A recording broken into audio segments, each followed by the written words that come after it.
চালু আছে এবার জিওগ্রাফি প্রশ্ন করতে পারেন না জিওগ্রাফিকে হচ্ছে যে আমাদের ইউটিলিটিটা কি, আমাদের প্ল্যানেটের জন্য জিওগ্রাফি ইউটিলিটিটা কি, এবং বাংলাদেশের আঙ্গিকে আপনি তো বিভিন্ন জায়গায় রিসার্চের কাজের সাথে জড়িত আছেন, তারপরে হচ্ছে যে বিদেশে লেখাপড়া করছেন, সব মিলে যে আসলে এখান থেকে আপনি কি পেয়েছেন এটা একটু যদি বলতেন। ধন্যবাদ নাহিদ ভাইকে।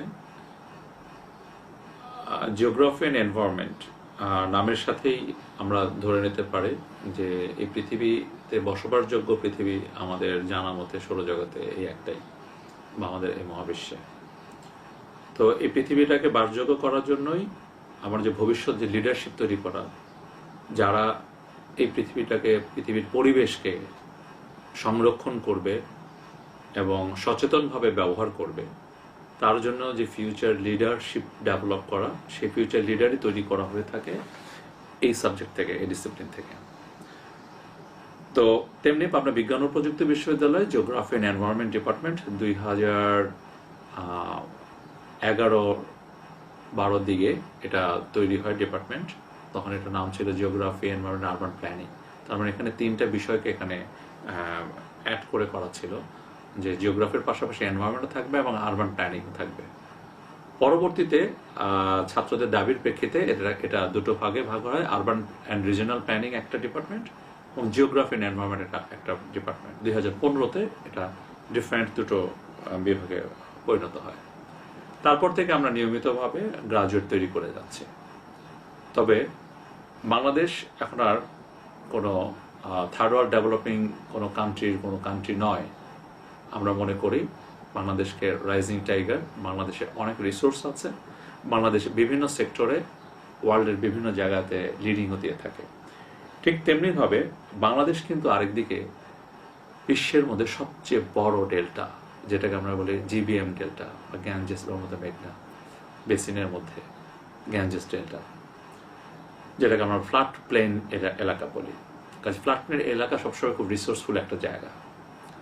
আরেকটা বিষয় হচ্ছে যে এই ব্রেকিশ ওয়াটারে ফ্ল্যাট প্লেন এলাকাতে ম্যানগ্রোভ ফরেস্ট তৈরি হয়, যার কারণে সুন্দরবনও কিন্তু পৃথিবীর মধ্যে ইউনিক সবচেয়ে বড় লার্জেস্ট ফরেস্ট। পৃথিবীর মধ্যে সবচাইতে বড় ডাইনামিক রিভার, আনপ্রেডিক্টেবল রিভার বলা হয়, রেডিয়েট রিভার বলা হয় ব্রহ্মপুত্রকে। ব্রহ্মপুত্র নিয়ে পৃথিবীর অনেক গবেষক বিভিন্ন বিশ্ববিদ্যালয়ে গবেষণা করে থাকে। তো পাবনা বিজ্ঞান ও প্রযুক্তি বিশ্ববিদ্যালয়ের অবস্থানটা এমন একটা জায়গায় যেখানে বাংলাদেশের সবচেয়ে বড় ফ্রেশ ওয়াটার ওয়েটল্যান্ড চমনবিল রয়েছে। এক পাশে সেই ব্রেডিয়েট রিভার আর ব্রহ্মপুত্র রিভার বয়ে যাচ্ছে, আরেক পাশ দিয়ে গ্যাঞ্জেস রিভার, সে গ্যাঞ্জেস বেসিন, সে হিমালয় থেকে উৎপত্তি লাভ করে সেও কিন্তু বয়ে যাচ্ছে হার্ডিঞ্জ ব্রিজ পয়েন্ট দিয়ে। এমন একটি ন্যাচারাল, একটা ফিজিক্যাল একটা পজিশনে আমাদের এই বিশ্ববিদ্যালয়টা অবস্থিত। কাজে ন্যাচারাল রিসোর্সে কিন্তু আমরা খুব সমৃদ্ধ। আমাদের যে গ্রাজুয়েটটা তৈরি হচ্ছে, প্রতিনিয়ত আমরা শেখাচ্ছি তাদেরকে কিভাবে বাংলাদেশের ডিফারেন্ট ইকোলজিক্যাল জোনে যে ইকোসিস্টেম সার্ভিসগুলো আছে, আমাদের ন্যাচারাল রিসোর্স আছে, সেই ন্যাচারাল রিসোর্সগুলোকে কিভাবে মেনটেন করতে হয় এবং প্রসেসগুলো কি, এবং এখান থেকে কিভাবে আমার লাইভলিহুড হিউম্যানকে কিভাবে সাস্টেনেবল ওয়েতে এটাকে ইউজ করা যায়, ব্যবহার করা যায় এবং এনভায়রনমেন্টকে সংরক্ষণ করা যায়, কনজার্ভ করা যায়। মূলত এটাই আমরা শিখিয়ে থাকি বা ফিউচার লিডার তৈরি করে থাকি। কিন্তু বিশ্বমানের একজন এরকম ফিউচার লিডার, পরিবেশবিদ হওয়ার জন্য কিছু জিনিসের প্রয়োজন, বেসিক জিনিসের প্রয়োজন।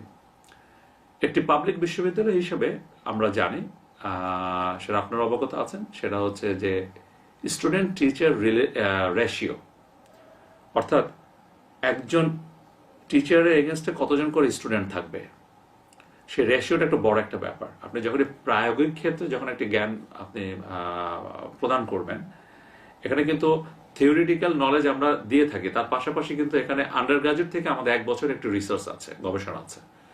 আবার পরবর্তী পোস্ট গ্রাজুয়েশনে যেও কিন্তু মাস্টার্সে যে আবার আরেকটা গবেষণা করছে তারা, এবং এই গবেষণা থেকে ক্ষুদ্র ক্ষুদ্র যে ফাইন্ডিংসগুলো আসছে, এটা কিন্তু সারা গ্লোবাল যে নলেজ ওয়ার্ল্ডে কিন্তু তাদের কন্ট্রিবিউশন হচ্ছে।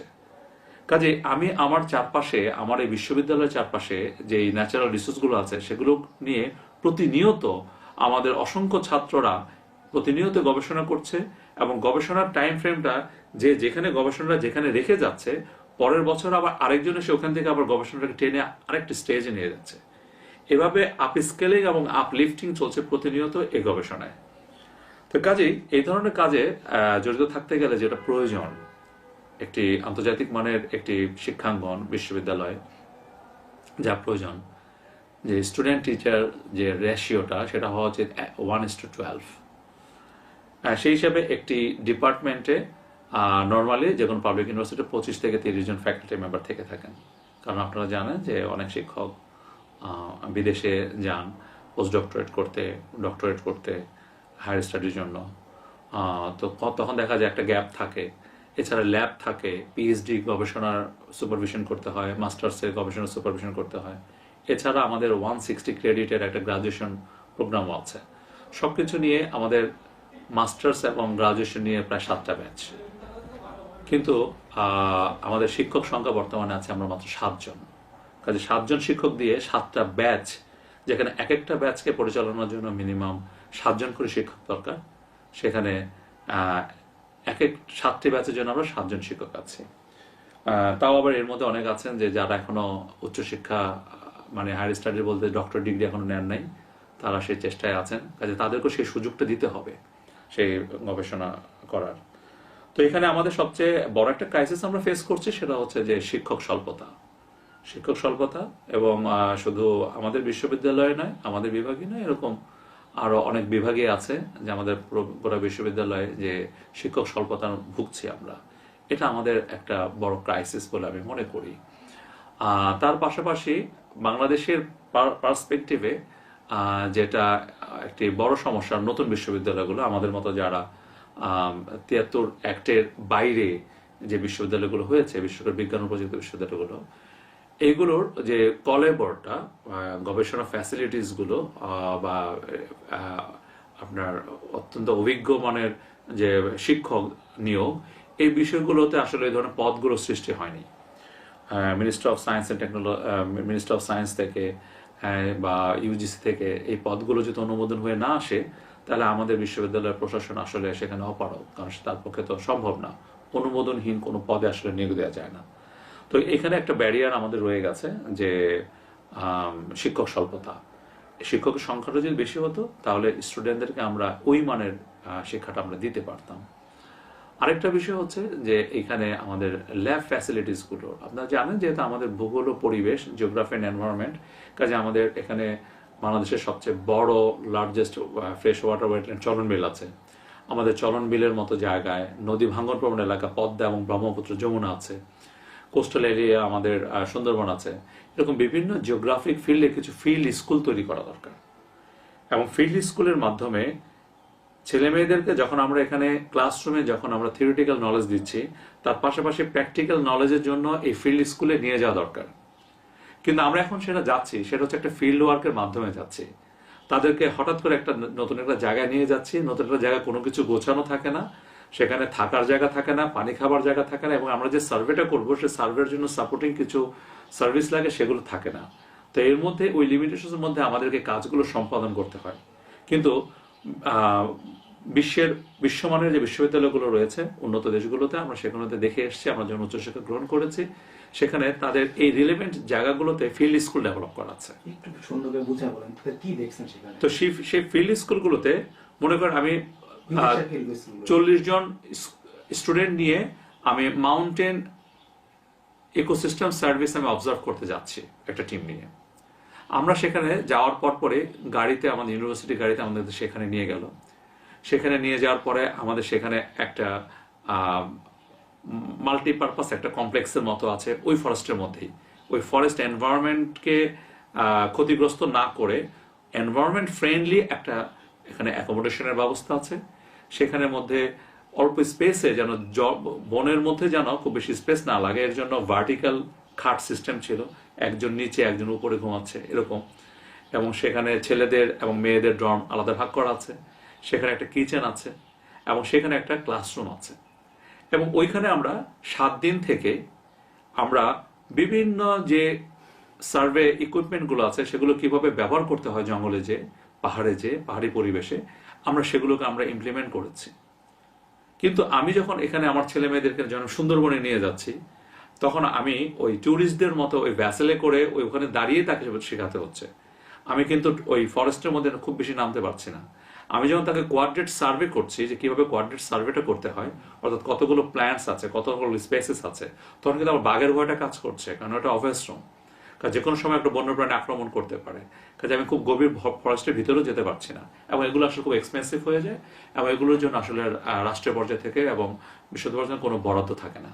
তার দরিদ্র একজন মধ্যবিত্তের সন্তান বা দরিদ্র পরিবারের সন্তান কিন্তু যেখানে টিউশনি করে চলে পাবলিক ইউনিভার্সিটিতে, তার পক্ষে কিন্তু এই যেই ফিল্ড ওয়ার্কের জন্য যেই খরচটা হয় সেটা কিন্তু আর বেয়ার করতে পারে না। তো একটা ফিল্ড স্কুল যদি আমরা ডেভেলপ করতে পারতাম সেন্ট্রালি, তো এই ফিল্ড স্কুলগুলো এই সাবজেক্ট 8 থেকে 10টা বিশ্ববিদ্যালয় মনে করেন আছে পাবলিক ইউনিভার্সিটিতে, প্রত্যেকেরই কিন্তু এই নেসেসারি কারিকুলামের মধ্যে এটা অন্তর্ভুক্ত আছে।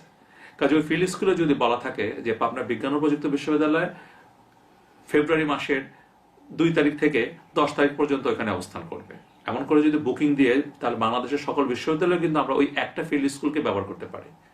কাজে চলনবিল জিনিসটা কি, ফ্রেশ ওয়াটার ওয়েটল্যান্ডটা বৈশিষ্ট্যটা কি, বিলের সাথে হাওরের পার্থক্যটা কোথায়, হাওরের সাথে বাওরের পার্থক্যটা কোথায়, এটা যদি পার্থক্যগুলো যদি আমি ছেলে মেয়েদের বোঝাতে চাই, তাহলে আমার ওই জায়গাগুলোতে এরকম ফিজিক্যাল ফিচার বেসড কিছু ফিল্ড স্কুল ডেভেলপ করা দরকার, যেটা আসলে এখন পর্যন্ত বাংলাদেশের কন্টেস্টে সারা বাংলাদেশে এখন পর্যন্ত তৈরি হয়নি। কিন্তু এই সেক্টরের একজন শিক্ষক হিসেবে এবং একজন ছাত্র হিসেবে, গবেষক হিসেবে আমি এটাকে খুব প্রয়োজন অনুভব করছি যে এটা তৈরি করা দরকার, অর্থাৎ physical context specific field school develop করা দরকার। এরপরে চলে আসি যে আমাদের কারিকুলামগুলোর ক্ষেত্রে।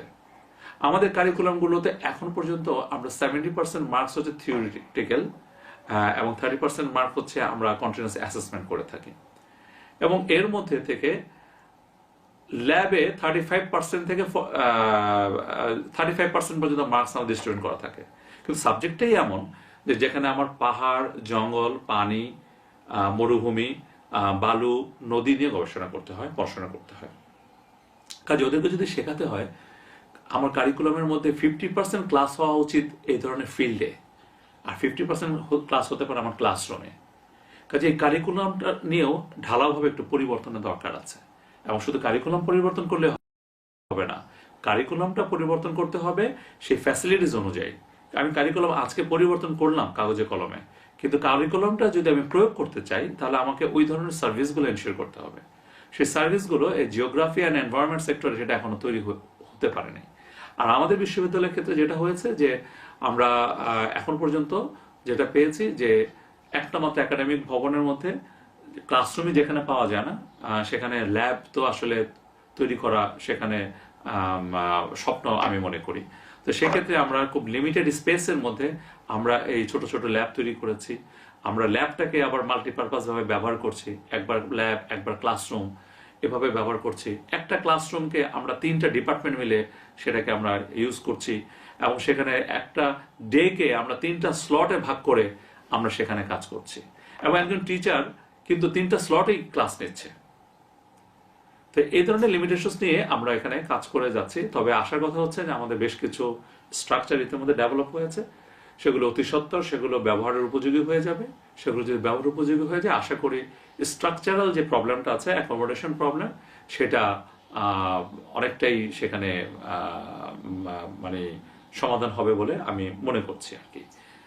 আর এবার আমি আসি যে আমাদের ছেলে মেয়েদের টিচিং অ্যান্ড লার্নিং প্রসেসের ক্ষেত্রে। টিচিং অ্যান্ড লার্নিং প্রসেসের ক্ষেত্রে যেহেতু এটা ফিল্ড ওরিয়েন্টেড, প্র্যাকটিক্যাল ওরিয়েন্টেড একটা ডিসিপ্লিন, আমাদের সাবজেক্টাস জিওগ্রাফি অ্যান্ড এনভায়রনমেন্ট, কাজে এখানে আমার ক্লাসরুমগুলো হওয়া উচিত ভিজুয়াল স্টুডিও বেসড একটা ক্লাসরুম, যেখানে মাল্টিপারপাস ফ্যাসিলিটিসগুলো থাকবে। সেখানে আমি যেন একটা ভিডিও যেন আমি সাথে সাথে যেন আমি অন করতে পারি, আমি যেন স্টুডেন্টকে যখন আমার ফিল্ডের এক্সপিরিয়েন্সগুলোকে যেন আমি শো করতে পারি, আমার পাওয়ার পয়েন্ট প্রেজেন্টেশন যেন আমি যথাযথ প্রতিটা ক্লাসরুমে পেতে পারি, আমার স্টুডেন্টরা যেন শিক্ষক যদি কোনো কারণে ক্লান্ত থাকেন একাধিক ক্লাস নিয়ে, সে যেন লো ভয়েসে যেন কথা বলতে পারেন, তার সাউন্ড সিস্টেমটা যেন থাকে। আমি যখন পরীক্ষা এক্সামিনেশন কন্ডাক্ট করি, এক্সামিনেশন কন্ডাক্ট করার জন্য যে যে সার্ভিসগুলো দরকার, তখন দেখা যায় যে আমরা সেই ক্লাসরুমে সেই সার্ভিসগুলো সব কিছু থাকে না। তো এই ধরনের আমরা ওয়েল ইকুইপড যে ক্লাসরুম বলতে যেটা বুঝি, যেটা বাংলাদেশের ক্ষেত্রে হোক অথবা বাংলাদেশের বাইরের ক্ষেত্রে হোক, গ্লোবাল স্ট্যান্ডার্ড অনুযায়ী ওই ফ্যাসিলিটিসগুলো না পেলে আমি গ্লোবাল স্ট্যান্ডার্ড গ্রাজুয়েট আমি ডেভেলপ করতে পারবো না। কারণ গ্লোবাল স্ট্যান্ডার্ড আজকে আমার গ্রাজুয়েটটা কিন্তু শুধুমাত্র বাংলাদেশকে সার্ভ করবে না, আমার এই গ্রাজুয়েটরা আমার এখন পর্যন্ত আমাদের ডিপার্টমেন্ট থেকেও ইউরোপে, ইউএসএতে, জাপানে, বিভিন্ন কান্ট্রিতে কিন্তু তার স্কলারশিপ নিয়ে যাচ্ছে এবং এই সংখ্যাটা কিন্তু আরো বেড়ে যাবে যদি আমি গ্লোবাল স্ট্যান্ডার্ড ক্লাসরুম এবং টিচিং লার্নিং ফ্যাসিলিটিসটা দিতে পারি। তো এখন পর্যন্ত আমাদের যে লাইব্রেরি সিস্টেম আছে, লাইব্রেরিটা আধুনিকায়ন এখনো হয়নি। ছেলে মেয়েদের শিক্ষার জন্য অনলাইন জার্নাল যেটা তারা ফ্রি সাবস্ক্রাইব করতে পারে, বিশ্বের যে কোনো বিশ্ববিদ্যালয়, আপনার পাবলিক ইউনিভার্সিটি বা প্রাইভেট ইউনিভার্সিটি, সেখানে তারা স্টুডেন্টের আইডি দিয়ে লগ ইন করলে তারা জার্নালগুলো ফ্রি অ্যাক্সেস পায়। কিন্তু আপনি যদি এর বাইরে যেয়ে করেন তখন আপনাকে হয়তো বা $40, $50 বা $100 বা $200 দিয়ে একটা জার্নাল পেপার কিনতে হচ্ছে। কিন্তু ইউনিভার্সিটি স্টুডেন্ট হিসেবে আমরা যখন সেখানে পড়াশোনা করেছি তখন আমরা কিন্তু ওই স্টুডেন্ট আইডি দিয়ে লগ ইন করলে আমরা ফ্রি অ্যাক্সেসটা পেয়ে যেতাম, কিন্তু আমাদের ছেলে মেয়েদেরকে আমরা সেটা দিতে পারছি না। তাই সেই ক্ষেত্রে আমাদের ছেলে মেয়েদের জন্য এই ধরনের আমরা সায়েন্স অ্যান্ড টেকনোলজি ইউনিভার্সিটি বলছি, কিন্তু এখানে সায়েন্স অ্যান্ড টেকনোলজির ব্যাপক একটি শূন্যতা অনুভব করছি প্রতি মুহূর্তে রয়েছে। কাজে এই শূন্যতাকে পূরণের জন্য আমার মনে হয় এই সেক্টরগুলোতে টিচিং অ্যান্ড লার্নিং যে ফ্যাসিলিটিসগুলো আছে সেগুলো ডেভেলপ করার প্রয়োজন। তো এই তো আমি ফিল্ড ওরিয়েন্টেড কিছু কথা বললাম, কিছু ল্যাবের কথা বললাম, এবার বলি আমি কিছু ক্লাসরুমের কথা বললাম, এবার কিছু বলি ল্যাব রিলেটেড কিছু কথা বলি। কিছু ল্যাব রিলেটেড আমি কিন্তু এখানে আমি ক্লাসরুমে বসে কিন্তু আমি কিভাবে নদী ভাঙন হচ্ছে এবং কি পরিমাণ নদী ভাঙন হলে, কি পরিমাণ ওয়াটার ভেলোসিটি হলে বা কি পরিমাণ ওয়াটার লেভেল রেজ করলে কতটুকু নদী ভাঙবে সেটা কিন্তু আমি তাকে এখানে আমি দেখাতে পারছি না। আবার যখন আমি তাকে ফিল্ড ওয়ার্কে আমি যমুনার তীরে নিয়ে যাচ্ছি বা মেঘনার তীরে নিয়ে যাচ্ছি তখন কিন্তু খুব মাইক্রো লেভেলে তাকে একটা এক্সপিরিয়েন্স দেখাচ্ছি, কিন্তু সে কিন্তু কোনো ক্যালকুলেশন করতে পারছে না। যখন আমরা কোনো মডেল সিমুলেশন করবো বা ডেভেলপ করব তখন কিন্তু তাকে একটা এক্সপেরিমেন্টাল একটা ল্যাব দরকার এবং এক্সপেরিমেন্টাল ল্যাবের যে ইকুইপমেন্টগুলো লাগে সেগুলো কিন্তু অনেক দাম।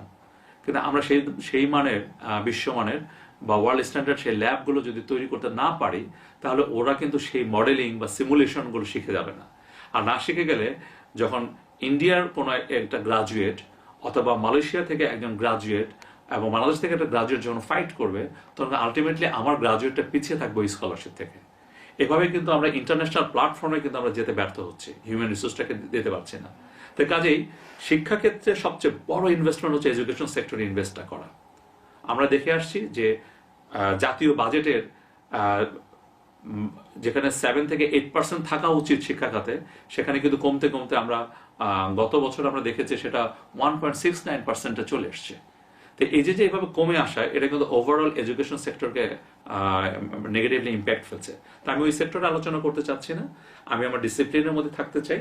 আমার ডিসিপ্লিনের মধ্যে আমি মনে করি ল্যাব রিলেটেড ওই ধরনের ইকুইপমেন্টগুলো আমাদের দরকার এবং হচ্ছে ক্লাসরুমের জন্য আমাদের স্মার্ট ক্লাসরুম দরকার যেখানে টিচিং অ্যান্ড লার্নিং সিস্টেমকে ওয়ার্ল্ড স্ট্যান্ডার্ড করবে এবং স্টুডেন্টদেরকে ফিল্ড ওরিয়েন্টেড এক্সপিরিয়েন্স দেওয়ার জন্য আমার কিছু ফিল্ড স্কুল ডেভেলপ করা দরকার ন্যাশনাল লেভেল থেকে, যেটা কিন্তু সকল ইউনিভার্সিটির অ্যাক্সেস থাকবে সাবজেক্ট রিলেটেড।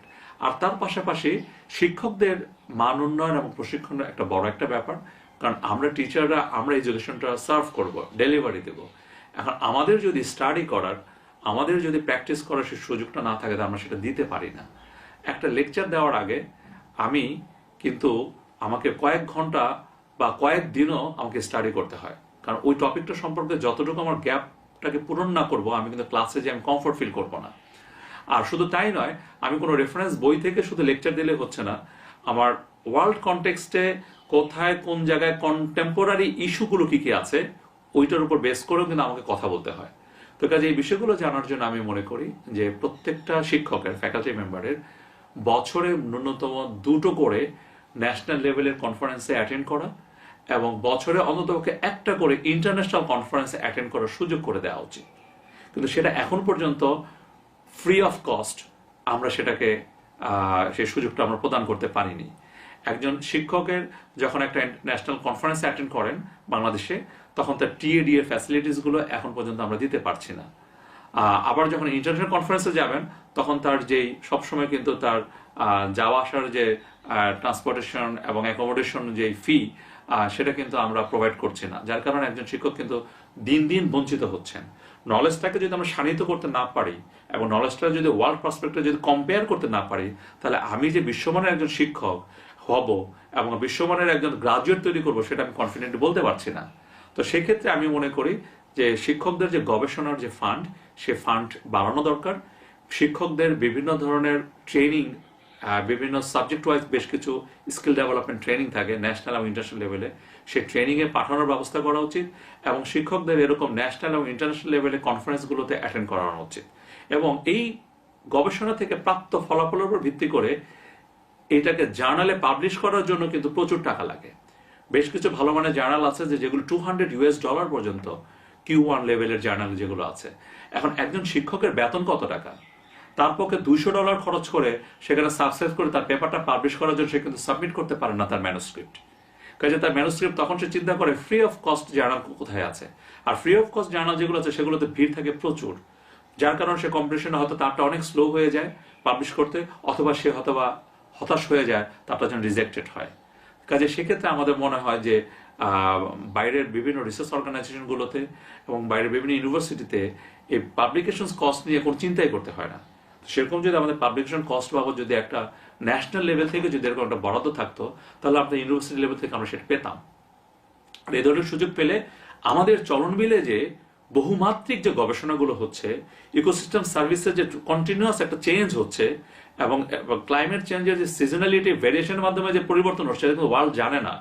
কিন্তু এই নলেজটাই কিন্তু আমি ওয়ার্ল্ড ওয়াইড সেটাকে পাবলিশ করতে পারতাম। আমার রিভার ব্যাংক ইরোশনের কারণে ডাইনামিক রিভার এবং unpredictable braided river world largest হচ্ছে ব্রহ্মপুত্র। ব্রহ্মপুত্রের প্রতিনিয়ত কিভাবে তার মাইগ্রেশন প্যাটার্ন চ্যানেলটা চেঞ্জ হচ্ছে এবং এটা দ্বারা শিক্ষণীয় কি আছে এবং এটা থেকে ক্ষয়ক্ষতি নিরসনের জন্য তার সেটেলমেন্ট এরিয়াটা কি করা উচিত, প্রতিনিয়ত কিন্তু আমাদের চরবাসীরা সেটা সার্ভাইভ করে যাচ্ছে। তার সার্ভাইভাল স্ট্র্যাটেজি কেমন হচ্ছে সেটা কিন্তু আমি বিশ্ব মানের দরবারে কিন্তু আমি সেটাকে ইজিলি প্রেজেন্ট করতে পারছি না। এরকম জিওগ্রাফিক্যাল বিভিন্ন আসপেক্টে এই রিসার্চ নলেজগুলোকে পাবলিশ করার জন্য আসলে এই ধরনের পাবলিকেশন সাপোর্ট থাকা উচিত। তা আমার মনে হয় যে এই বিষয়গুলোর প্রতি যদি আমরা জোর দিই, তাহলে বাংলাদেশের যে জিওগ্রাফি এনভায়রনমেন্ট ডিসিপ্লিন, এটা বিশ্বমানের শিক্ষক এবং বিশ্বমানের গ্রাজুয়েট তৈরি করতে পারবে বলে আমি আশা রাখি। আন্তর্জাতিক সংস্থাগুলোর সাথে যে কোলাবোরেশন একটা গ্যাপ আছে, এটা কি আসলে এই গ্যাপটা পূরণ করা সম্ভব কিনা বা হচ্ছে কিনা?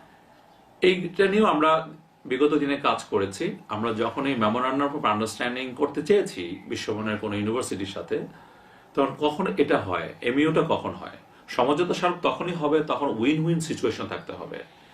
আমি শুধু আপনার কাছে চাইবো আর আপনি শুধুমাত্র ডোনার হিসেবে শুধু দিবেন, এটা কিন্তু ইউনিভার্সিটিগুলো চায় না। ইউনিভার্সিটিগুলো চায় যে আমারও কোনো একটা বেনিফিট থাকুক। তো এখন কথাটা হচ্ছে যে হ্যাঁ, ধরে নিলাম বাংলাদেশ হয়তোবা অত উন্নত কোনো দেশ নয়, কিন্তু জাপান থেকে যেই স্টুডেন্টগুলো আমাদের দেশের এইসব ফিল্ড নিয়ে গবেষণা করতে চায়, তখন তারা যদি এমইউ করতে চায়, তখন তাদের জন্য কিছু প্রয়োজন হচ্ছে এই ইন্টারন্যাশনাল স্টুডেন্টগুলোদের তাদের থাকার একটা ব্যবস্থা করা, নিরাপদ একটা অ্যাকোমোডেশন ব্যবস্থা করা, তারা যে ফিল্ডে যাওয়া আসা করবে তাদের ফিল্ড ট্রান্সপোর্টের একটা ফ্যাসিলিটিস ডেভেলপ করা। সেটা যদি আমরা দিতে না পারি, তাহলে তারা তাদের রিসার্চারদেরকে কেন পাঠাবে? এই ধরনের বিষয়গুলো নিয়ে আমরা বাইলেটারাল ডিসকাশন করেছি বিভিন্ন ইউনিভার্সিটির সাথে। তখন কোনো কোনো ইউনিভার্সিটি হয়তো বা আমাদেরকে আশ্বাস দিয়েছে, আবার কেউ কেউ মুখ ঘুরিয়ে চলে গেছে। তো কাজে যখনই আমরা আমাদের টিচিং লার্নিং ফ্যাসিলিটিস, আমরা ল্যাব ফ্যাসিলিটিস ডেভেলপ করতে পারবো এবং তাদের জন্য এই ধরনের বিদেশি মানের স্টুডেন্টরা, বিদেশি রিসার্চাররা, তারাও যেন আমাদের বাংলাদেশের এখানে এসে কাজ করতে পারে, আমরাও যেন আমাদের স্টুডেন্টদের পাঠাতে পারি বা এই শিক্ষকরা যেতে পারে, তখন একটা উইন উইন সিচুয়েশন থাকলে তখন এই সমঝোতা স্মারকগুলো বৃদ্ধি পাবে। আপনারা জানেন যে বিদেশের বিভিন্ন ইউনিভার্সিটিগুলোতে বিভিন্ন কোম্পানি সেখানে একটা ল্যাব ডেভেলপ করে দেয়। যেমন তোশিবা কোম্পানি তোশিবার ল্যাব তৈরি করে দিচ্ছে, ইয়ামাহা কোম্পানি ইয়ামাহা ল্যাব তৈরি করে দিচ্ছে। এরকম বিভিন্ন ধরনের কোম্পানি এগিয়ে আসে। এখন বাংলাদেশে যে কোম্পানিগুলো আছে সে দেখতে পাচ্ছে খুব সহজেই সে ইম্পোর্ট করেই র মেটেরিয়ালস পেয়ে যাচ্ছে। কিন্তু বাংলাদেশ থেকে র মেটেরিয়াল তৈরি করার জন্য যে ল্যাব দরকার, যে ফ্যাসিলিটি দরকার, যে গ্রাজুয়েট দরকার, সেটা তৈরি করতে তার অনেক সময় লেগে যাবে। সে এককভাবে সে দায়িত্বটা সে নিতে সে আসলে ভরসা পায় না। এখন এখানে দুই দিক থেকে হতে পারে। আমাদের গভর্নমেন্ট লেভেল থেকে যদি আমাদেরকে অ্যাটলিস্ট কিছু ক্যাপাসিটি বিল্ডিং এর তৈরি করে দেওয়া হয়, তখন আমরা তাদেরকে আশ্বাস দিতে পারবো যে হ্যাঁ, আপনার এই মেডিসিন নিয়ে আমরা একটা গবেষণা করব, আপনার এই মেডিসিন নিয়ে আপনাকে ট্রায়াল অ্যান্ড এরর বেসিসে আমরা অথবা 3 ইয়ার্স বা 5 ইয়ার্স একটা পরে আমরা যেটা প্রডিউস করব সেটা আপনি প্যাটেন্ট আকারে আপনি দাবি করতে পারেন জয়েন্টলি, আসেন আপনি এখানে ইনভেস্ট করেন, তখন কিন্তু সে একটা ল্যাব আমাকে তৈরি করে দিবে। আদারওয়াইজ সে কিন্তু কয়েক কোটি টাকা আমাকে ল্যাব তৈরি করে দেবে না, সে যখন বুঝবে যে এখান থেকে আমার আসলে রিটার্ন আসার সম্ভাবনাটা কম। তো কাজে রিটার্ন আসাটা একটা বড় একটা ব্যাপার। পার্সোনালি কি কোনো কোম্পানিগুলোর সাথে আপনাদের যোগাযোগ করার অপশন আছে কিনা এসব ব্যাপারে আলোচনা করার জন্য? ইতিমধ্যে যেসব ডিপার্টমেন্ট আপনার ওই রিলেভেন্ট সেক্টরগুলোতে কাজ করছে, কেমিস্ট্রি ডিপার্টমেন্ট, ফার্মেসি ডিপার্টমেন্ট, তারা মেডিসিনাল কোম্পানিগুলোর সাথে যোগাযোগ করছে। আমরা যারা এনভায়রনমেন্টের সাথে কাজ করছি, এনভায়রনমেন্ট রিলেটেড যে অর্গানাইজেশনগুলো তাদের সাথে কাজ করছি, এবং বাংলাদেশের ন্যাশনাল লেভেলে তাদের সাথে আমাদের বেশ কিছু এমইও আছে অলরেডি। কিন্তু আমরা বিদেশি লেভেলের বিদেশি বিশ্বমানের যে ওয়ার্ল্ড র্যাঙ্কিং ইউনিভার্সিটিগুলো, ভালো মানের ইউনিভার্সিটিগুলো, তাদের সাথে সমঝোতার স্মারক আমাদের খুব বেশি পরিমাণে যায়নি, কারণ আমরা নিজেদেরও সক্ষমতা তৈরির একটা ব্যাপার আছে। কিন্তু ওরা তো সবচেয়ে বেশি পরিবেশের জন্য সবচেয়ে বেশি এখন বড় বাজেট বরাদ্দ করছে, বিশেষ করে ইউরোপ। সেক্ষেত্রে সেটা করতে পারে, কিন্তু তারা তো আসলে এই সেক্টরে এসে করবে না। ইউএনের কোনো চ্যানেল দেখেছেন কিনা, মানে জাতিসংঘের কোনো চ্যানেলের সাথে চ্যানেল দিয়ে যোগাযোগ করছেন কিনা ওদের সাথে? না, ইউএনের সাথে ইউনাইটেড নেশনসের সাথে আমাদের সাথে যোগাযোগ করার সেই সুযোগটা একদমই নেই এই মুহূর্তে, কারণ ইউএন অর্গানাইজেশন যেগুলো আছে তারা এখানে যারা কাজ করছে পরিবেশ রিলেটেড, তাদের সাথে আমাদের যে কাজের যে পার্থক্যটা, তারা যে ধরনের ডেটা চাচ্ছে, যে ধরনের সার্ভিস চাচ্ছে, সেই সার্ভিসগুলো যদি আমরা প্রোভাইড করতে পারি দেন তারা হয়তো এগিয়ে আসবে। এখন সেটার জন্য কিছুটা সক্ষমতা দরকার আমাদের। এখন কিছু কিছু হচ্ছে, সেটা ব্যক্তিগত লেভেলে হচ্ছে বা কোনো কোনো বিভাগ থেকে, অথবা অল্প বিস্তর কিছু শিক্ষক হতো সেখানে জড়িত কোনো প্রজেক্টের মাধ্যমে, কিন্তু ইনস্টিটিউশনাল লেভেল থেকে বা ইউনিভার্সিটি লেভেল থেকে ব্রডার সেন্সে এখন পর্যন্ত ওই ধরনের ইনভলভমেন্টগুলো খুব বেশি হয়ে ওঠেনি। হয়েছে, তবে উল্লেখযোগ্য নয়। আমি একটা রিসার্চের কাজের সাথে জড়িত ছিলাম ইকোনমিক্স এর লাইভ স্টকের উপর। ওই ডাটা কালেকশন অ্যানালাইসিসের জন্য আমার দায়িত্ব দেওয়া হয়েছিল, আমাকে পেমেন্ট দেওয়া হতো। কিন্তু প্রফেসর ডক্টর আব্দুল মোমেন মিয়া আপনার বাড়ির হচ্ছে সিনিয়র সায়েন্টিফিক অফিসার ছিলেন ওই সময়, অনেক আগে। তখন উনি আমাকে বললেন যে, পরে অবশ্য দেখা হলো, বললো যে তোমার রিসার্চের ডাটা এর মধ্যে আছে, এটা পৃথিবীর বিভিন্ন বিশ্ববিদ্যালয়ে পড়ানো হয়। কিন্তু ওই সময় উনি একটা কথা বলছিলেন যে আমাকে হিউজ পরিমাণ টাকা দেওয়া হচ্ছে ইংল্যান্ড থেকে, এবং আমি সব টাকা খরচ করতে পারিনি, সব টাকা অনেক টাকা রিটার্ন করছি। তো এই ধরনের সুযোগ আপনাদের এই টপিকস এর উপর আছে কিনা? হ্যাঁ, অবশ্যই আছে। ওই যে কথাটা বললেন যে তারা তো কাজ দেখে ফান্ড রিলিজ করে, এখন তারা যে কাজটা চাচ্ছে, তার যে মানের ডেটা চাচ্ছে, সেই কাজটা যদি আমি ডেলিভারি দিতে না পারি ওই স্ট্যান্ডার্ড, তাহলে তো ওই টাকাটা খরচ করার আমার পক্ষে সম্ভব না।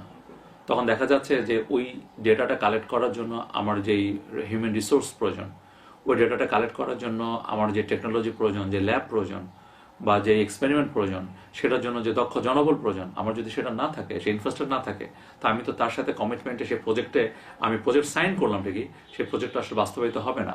প্রজেক্টের 4টা কম্পোনেন্ট আছে ধরে নেন, 4টা কম্পোনেন্টের মধ্যে প্রথমে বেসলাইন স্টাডি, তারপরে হচ্ছে কি আমি ইমপ্লিমেন্টেশন স্টাডিতে গেলাম, ইমপ্লিমেন্টেশনের পরে সেখান থেকে ইম্প্যাক্ট স্টাডিতে গেলাম। কিন্তু দেখা গেল ইমপ্লিমেন্টেশন স্টাডিতে যে আমি যদি সেই ধরনের ওরা যে লেভেলের কোয়ালিটি কাজ ওয়ার্ক চাচ্ছে সেটা যদি আমি ডেলিভারি দিতে না পারি, তাহলে পরের স্টেজে যাচ্ছে না। ইম্প্যাক্ট স্টাডিতে সেটা রেজাল্ট চলে আসবে নেগেটিভ, মানে যেটা হওয়া উচিত ছিল সেটা হবে না। তো অবভিয়াসলি তখন দেখা যাবে যে পরবর্তী ফেজগুলো তখন রিটার্ন চলে যায়, আর প্রতিটা ফেজ ওয়াইজ তখন বাজেট অ্যালোকেশন করা থাকে। এমন একটা প্রজেক্ট আছে আমার জানা মতে, সেই প্রজেক্টে তারা বেসলাইন স্টাডিটা করেছে, কিন্তু পরের ফেজে যে যাওয়ার কথা ছিল সেই ফেজে যাওয়ার মতো সেই ফান্ড নিয়ে আর আমরা তাদের সাথে কাজ করতে পারি নাই। কারণ বেসলাইন স্টাডিতে কাজ করার পর তারা বুঝে গিয়েছে যে আসলে এই ডেটা বা এই ইনসাফিসিয়েন্ট অফ ডেটা বা এই ইনসাফিসিয়েন্ট এই স্টেশন আসলে এনাফ না। তাদের আসলে আরো উচ্চমানের ওয়েদার স্টেশন, আরো মাইক্রো লেভেলের ওয়েদার স্টেশন বা আরো অন্য ধরনের প্যারামিটারগুলো দরকার, অর্থাৎ মাল্টি প্যারামিটার এখানে দরকার। কিন্তু প্যারামিটার যেখানে মনে করেন 7টা প্রয়োজন, আমরা হয়তো 3টা বা 4টা প্যারামিটার এনশিওর করতে পারছি, ও বাকি 3টা প্যারামিটার অ্যাবসেন্ট থাকার কারণে সেটা ডেটাটা কোয়ালিটিফুল হচ্ছে না। তখন কিন্তু তারা পরের ফেজে যেতে পারছে না, তখন বাধ্য হয়ে তখন পরের ফেজের টাকাগুলো কিন্তু ফেরত যাবে। এইটাই হচ্ছে মূল কারণ, সক্ষমতা। পার্সোনাল একটা কোশ্চেন, সেটা হচ্ছে কি আপনি একটু আগে বললেন যে ওয়ার্ল্ড এই ডাটা থেকে বঞ্চিত হচ্ছে, আমাদের চলন বিল, হাওর, বাউর, এই যে ডাটাটা ব্রহ্মপুত্র যে স্ট্রাকচারে চেঞ্জ হয়ে যাচ্ছে প্রতি মুহূর্তে, আপনার এই রিসার্চ পেপারটা সাবমিট করতে আপনার প্রতিবন্ধকতা কোথায়? ফিনান্সিয়াল প্রতিবন্ধকতা কোথায়? প্রতিবন্ধকতা যে ওয়ার্ল্ডে মানে বিশ্বের উপকারের জন্য আপনি ডাটাটা সাবমিট করতে কেন পারতেছেন? এটা আমার পার্সোনাল কোশ্চেন, এটা আমার হিসেবে অংশ। আচ্ছা, সেটা $200 কথা বললেন, $200 হলে কি এটা হয়ে যাবে? সেটা হচ্ছে যে আমরা যখন এই ছোট ছোট গবেষণাগুলো করি, সম্পাদন করি, গবেষণাগুলো সম্পাদন করার পরে এটা একটা আর্টিকেল আকারে বা কনফারেন্স পেপার আকারে, জার্নাল পেপার আকারে এটা রাইট আপ করতে হয়, ম্যানুস্ক্রিপ্ট ডেভেলপ করতে হয়। কিন্তু আমার যদি একজন টিচারকে যদি আমি 5 টাইমস লোড দিয়ে রাখি, দ্যাট মিনস এখানে যেখানে 40 জন ফ্যাকাল্টি মেম্বার থাকার কথা সেখানে আছে 7 জন, তো কাজে সে ওই লোডের কারণে ওই যে ম্যানুস্ক্রিপ্টটা যে সময় মতো যে টাইমিং রেডি করবে সেটা সে অনেক সময় পারে না। আবার ম্যানুস্ক্রিপ্ট ডেভেলপ করেছে, কিন্তু ম্যানুস্ক্রিপ্ট যখন সে সাবমিট করবে জার্নালে, তো সাবমিট করার জন্য যে সাবস্ক্রিপশন ফি লাগে সেটা তার নাই। তখন সে দেখা যাচ্ছে সে বেছে বেছে বেছে বেছে যেখানে সাবস্ক্রিপশন নাই ওই ধরনের জার্নালগুলোতে সে দেয়, যেখানে কম্পিটিশন অনেক বেশি থাকে। তখন সেখান থেকে হয় কোনো কোনো সময় উইন করে, কোনো কোনোটা পাবলিশ করতে পারে, কোনো কোনোটা হয়তো বা সেখান থেকে সে রিজেক্টেড ফিরে আসে, তখন সে হতাশ হয়ে যায়। এই যে যে ফ্যাকাল্টি মেম্বাররা যে এই যে ছোট স্টাডিগুলো করছে, এটার জন্য টাকা প্রয়োজন, অর্থের প্রয়োজন, ফিল্ড সার্ভের জন্য, ল্যাব এক্সপেরিমেন্টের জন্য। তখন দেখা যায় যে ফান্ড আসে, সে ফান্ড অনেক সময় সাফিসিয়েন্ট না, ইনসাফিসিয়েন্ট। সাফিসিয়েন্ট ফান্ডের অভাবে সে ওই স্টাডিটা করতে পারে না, তার একটা ইকুইপমেন্ট দরকার, তখন সেই ইকুইপমেন্টটা সে কিনতে পারে না, তার ল্যাবে সেটা নাই, সেই ইকুইপমেন্ট ছাড়া সে ডেটা সার্ভে আনতে পারে না। এইভাবে আবার তার একটা ফাইন্ডিংস হয়েছে নতুন, সেই ফাইন্ডিংসটা সে এখন ন্যাশনাল লেভেলে দিচ্ছে। হ্যাঁ, আমি যেমন দিচ্ছি, আমি যে বইটা একটা কনফারেন্স ছিল, আমি ন্যাশনাল লেভেলে সেটা আমি একটা ফাইন্ডিংস আমি শেয়ার করে আসলাম। একটু আগে আমি একটা ওয়েবিনারে আমি সেটা অন্য একটা সেমিনারে আমি সেটা প্রেজেন্ট করলাম। এই লেভেলের লো কস্ট যেই ওয়ে আছে, প্ল্যাটফর্মগুলো আছে, সেখানে আমরা আমাদের অ্যাক্সেসগুলো হচ্ছে। কিন্তু যেখানে কস্টলি যেখানে যেই প্ল্যাটফর্মগুলো, সেখানে পাবলিকেশন ক্ষেত্রে বলেন অথবা ইন্টারন্যাশনাল কনফারেন্সের ক্ষেত্রে বলেন, সেখান থেকে কিন্তু আমাদের পিছিয়ে আসতে হচ্ছে। এভাবে কিন্তু আমরা ধীরে ধীরে পিছিয়ে পড়ছি। আচ্ছা, আপনার আমি এবার আবার একটু রেকর্ডে চলে যাই। সেটা হচ্ছে কি যে আপনার মানে আপনারা কি বলতে পারবেন যে আপনাদের ল্যাবের জন্য আসলে কি কি যন্ত্রপাতি দরকার? যন্ত্রপাতিগুলো কি কি দরকার? আমাদের এখানে বেসিক্যালি মানে কি আছে কি নাই আমার দরকার নাই, কথা হচ্ছে কি দরকার। আমাদের দরকার হচ্ছে ফিজিক্যাল এনভায়রনমেন্টাল ল্যাব দরকার একটা। ফিজিক্যাল এনভায়রনমেন্টাল ল্যাবের মধ্যে অনেকগুলো ইকুইপমেন্ট থাকে, সর্ট অফ ইকুইপমেন্ট, এটা আপনি এখন বলে শেষ করতে পারবো না, বিভিন্ন মডেল নাম্বার আপনি হয়তো বুঝতে পারবেন না। আবার হচ্ছে একটা হচ্ছে আপনার soil and water analysis lab, সেখানে সয়েল এবং ওয়াটারের বিভিন্ন প্যারামিটারগুলো সেখানে এক্সপেরিমেন্ট করা হয়ে থাকে। একটা হচ্ছে ফ্লুইড ডায়নামিক্স ল্যাব, যেটা হচ্ছে স্যান্ড এবং ফ্লুইডটাকে মুভ করিয়ে সেটা ইরোশন, অ্যাক্রেশন বা ফ্লুভিয়াল মুভমেন্ট সেখানে তোলা হয়ে থাকে। এটা খুব মানে হাই কস্ট আর কি, খুব এক্সপেন্সিভ ইকুইপমেন্টগুলো। আরেকটা হচ্ছে আপনার জিআইএসএন রিমোট সেন্সিং ল্যাব, এই ল্যাবটা আমাদের আছে, জিআইএসএন রিমোট সেন্সিং ল্যাবটা আছে, এটা আমরা তৈরি করেছি, কিন্তু আমাদের সক্ষমতা খুবই কম। এটাতে আরও বেশি পরিমাণে পিসি, হাই রেজুলেশন পিসি এবং মনিটর, তারপর হচ্ছে স্পেস এবং হচ্ছে হাই স্পিড ইন্টারনেট কানেকশন, এগুলোর অভাবে এবং আনইন্টারাপ্টেড ইলেকট্রিসিটি, এগুলোর অভাবে আমরা আসলে ওগুলোকে খুব ভালো মানের গবেষণা লেভেলে কাজে লাগাতে পারছি না। শুধুমাত্র ছাত্রছাত্রীদের শিক্ষার ব্যাপারে, ট্রেনিংয়ের ব্যাপারে আমরা সেটাকে ব্যবহার করতে পারছি। তো এই হচ্ছে বিষয়। আমাদের এগুলো আছে, কার্টোগ্রাফি ল্যাব আছে আমাদের থিওডোলাইট, টোটাল স্টেশন, তারপরে বিভিন্ন মাল্টি প্যারামিটার, তারপরে ফ্লো ভেলোসিটিমিটার, জিপিএস, এই ধরনের বিভিন্ন সার্ভে ইনস্ট্রুমেন্টস, এগুলো আছে যেগুলোতে আমরা, GPS আছে না? হ্যাঁ জিপিএস তো বেশ কয়েকটা জিপিএস আছে আমাদের। তো এই ধরনের জিনিসগুলো আমাদের এখানে ল্যাবগুলোতে আছে, কিন্তু আমাদের আরও বেশি পরিমাণে, বিশেষ করে ফিজিক্যাল এনভায়রনমেন্ট ল্যাব এস্টাবলিশমেন্ট না হলে একটা অংশ আসলে গ্যাপ থেকে যাচ্ছে। আপনার এই 2018 জুনে একটা প্রকল্প যেটা বাস্তবায়ন হচ্ছে, বড় বড় বিল্ডিং হচ্ছে, সেই প্রকল্পের মধ্যে আপনার কিছু পাওনা ছিল আপনার ল্যাবের জন্য। সেটা হচ্ছে আপনার গ্লোবাল ওয়াটার ফ্লো প্রব, কি হ্যান্ড হেল্ড ফ্লো মিটার, তারপরে হ্যান্ড ফ্লো মিটার পেয়েছি, না চোখের সমস্যার কারণে পাচ্ছি না। তারপরে আপনার হাইড্রোলজি অ্যান্ড কি মাইন্ডফল অ্যাপারেচার, তো সব মিলে প্রায় 53 লাখ টাকার জিনিস। আর আপনার multi parameter water quality test সেক্ষেত্রে প্রায় 53,40,000 টাকার একটা প্রকল্প। কিছু ইনস্ট্রুমেন্ট আপনার পাওয়ার কথা ছিল, এগুলো আপনি সব পেয়েছেন কিনা? আসলে ওই যে যেটা বললেন আপনি লিস্ট ধরে, ওইভাবে আমাদের কাছে তো ওইভাবে আসে না। আর কত টাকা বাজেট সেটাও আমরা জানি না, এগুলো প্ল্যানিং ডিপার্টমেন্ট বা ইঞ্জিনিয়ারিং ডিপার্টমেন্ট তারা দেখে। আমাদের কাছ থেকে চাহিদা চায় বিভিন্ন সময়, তা আমরা সেই চাহিদাগুলো দেই, আমাদের বিভিন্ন ল্যাবের জন্য কোন কোন ইকুইপমেন্ট লাগবে। তো সেই ইকুইপমেন্টগুলো যখন আমরা চাহিদা দেই, তখন তারা তাদের মতো ইনসার্ট করার পরে তারা যখন যাদের কাছ থেকে সাপ্লাইদের কাছ থেকে নেয়, তারা আবার তাদের সুযোগ মতো, তাদের সুবিধা মতো আবার ওই ইকুইপমেন্টগুলোর নাম, ইকুইপমেন্টগুলোর মডেল বা ইকুইপমেন্টগুলোর আবার চেঞ্জ করে। আমার অনেক সময় দেখা যায় যে আমি চেয়েছি একটা, অ্যাজ ইট ইজ আমি ওটা পাচ্ছি না, হয়তো ওই পারপাসের জন্য অন্য একটা দিয়েছে, কিন্তু সেটা দিয়ে আমার 3টা কাজ হবে, 2টা কাজ হবে না। এই ধরনের সমস্যাগুলো আমরা মাঝে মাঝে ফেস করে থাকি।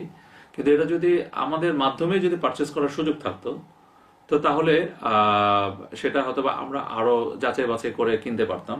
কিন্তু আসলে এগুলো তো আসলে সেই সিস্টেমটা নাই। এটা পুরো ন্যাশনাল লেভেলে হয়তো বা বড় বড় প্রজেক্ট আকারে আসে, ডেভেলপমেন্ট প্রজেক্ট, সেই হিসাবে এটা সেন্ট্রালি হয়তো বা তারা একটা পারচেজ ব্যাপার করে। তবে কিছু জিনিস আমাদের এসছে, তবে আরো অনেক জিনিস আমাদের প্রয়োজন, এবং যে জিনিসগুলো এসছে সেগুলো সেট করার জন্য যে ল্যাব স্পেস দরকার, আমাদের আসলে স্পেসও নাই। তার মানে আপনার যে রিকোয়ারমেন্টগুলো, চাহিদাগুলো দিয়েছিলেন, আপনারা সব কি পেয়েছেন? না না, সব পাইনি, সব পাইনি। কিছু পেয়েছি, এখনো কিছু বাকি আছে, অনেক বাকি আছে। এইটুকু, কিন্তু সেটা হচ্ছে কি যে আপনি যেটা বললেন যে ইউএসজি থেকে আপনার যে নাই, মানে টিচার নিয়োগের ব্যাপার, তারপর সিলেবাস ইসের চেঞ্জের ব্যাপার, আন্তর্জাতিক মান করার জন্য, যেমনি আপনি বললেন যে আমার 50% প্র্যাকটিক্যাল হওয়া উচিত আপনার সাবজেক্টে। কারণ আমি কিন্তু আপনার কাছে আসার পর বুঝতে পারলাম যে এটা আসলে কত বড় ব্যাপার। কারণ সামনের পৃথিবীটাকে আসলে বাসযোগ্য করার জন্য জিওগ্রাফি এন্ড এনভায়রনমেন্ট লাগবেই।